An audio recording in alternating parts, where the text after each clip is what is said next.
The wildest night in St. Louis Blues history happened 50 years ago this week. It was the Blues against the Philadelphia Police, and as one officer boasted that night, the police were winning. This one clip in slow motion was all we had of that night until a recent discovery in the Channel 5 basement. Sports Plus Spotlight is sponsored by AAA Auto Insurance. We'll have more pregame information in just a minute. This is St. Louis Blues hockey. And the St. Louis Blues were struggling. Coach Bill McCreary was fired on Christmas Day with Al Arbor taking over. And they were in last place in their division. Who loses his stick but goes in and kicks the puck. I've never seen that in hockey. The previous night, they lost 9-1 in New York to the Rangers, and things weren't going any better at the Spectrum in Philadelphia. Here's the shot, they score! Jimmy Johnson from the faceoff. Fires it in, the Blues are arguing. I turned like this to talk to my winger. I think Mike Murphy was my winger at the time. Came back like this before I even put the stick down. He dropped the puck.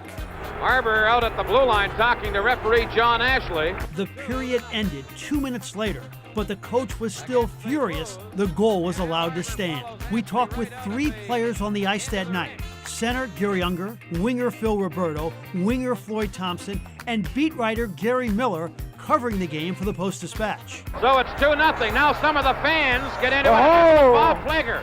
Now there's a fan down in the stands. Or is that a policeman without his hat?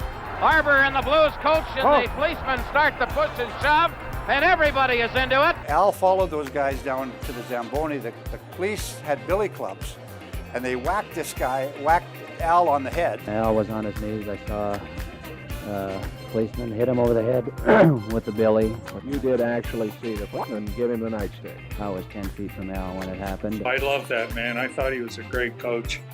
Yeah, you know, I would have died for him on the ice like most of the guys would have. The officer hit him over the head with the nightstick. So I grabbed the officer in a chokehold from behind and pulled him off Al because he was going to hit him again. The chaos continued with the police while fans continued to throw debris at the Blues players, and they retaliated. So now the players are really throwing their sticks up in the air. This is getting very serious now. Yes, it is. This is getting very serious. Al Arbor needed stitches for a gash on his head. He's okay, though, player. I know you'll be worried. Number 24, John Arbor, no relation, had been called up from the minors that day. He also needed stitches for a head wound. The third period was delayed because the Blues players all had to have their skates resharpened. At that point, the police said the entire Blues team was under arrest. And they wanted to haul them all off to jail right then. This is ridiculous. You're not throwing my players in jail. This is my players are going back to the dressing room. We got a game to play here. It was 2-0 when we started the third period. We beat them 3-2. Nobody was going to stop us then. We had an ugly on. We were not going to lose that game. We just decided in our brain that we weren't going to lose that game. After the game, the police were back, loading Al and John Arbor, Phil Roberto, and Floyd Thompson into a paddy wagon. Blues owner Sid Solomon Jr. was on the trip.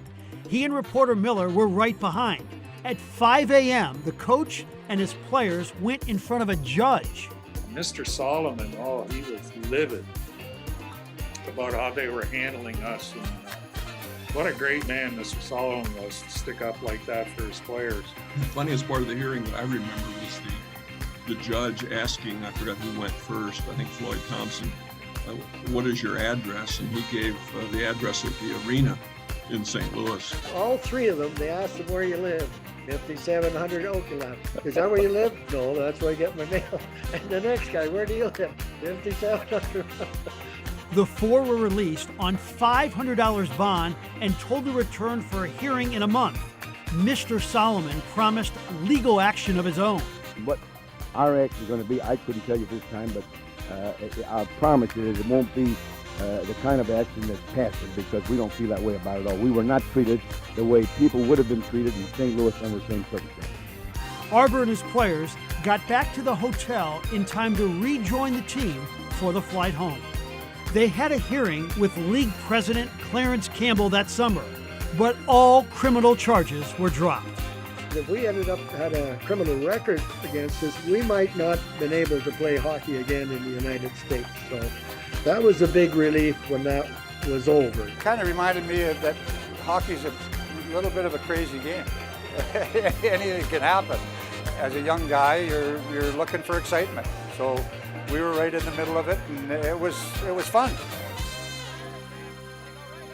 Andy Moeller, the producer on that piece, the game became a rallying point for the team. They made the playoffs, got to the Stanley Cup semifinals where they lost to Boston. Phil Roberto scored 6 goals in the first round win over Minnesota, and we'll be right back.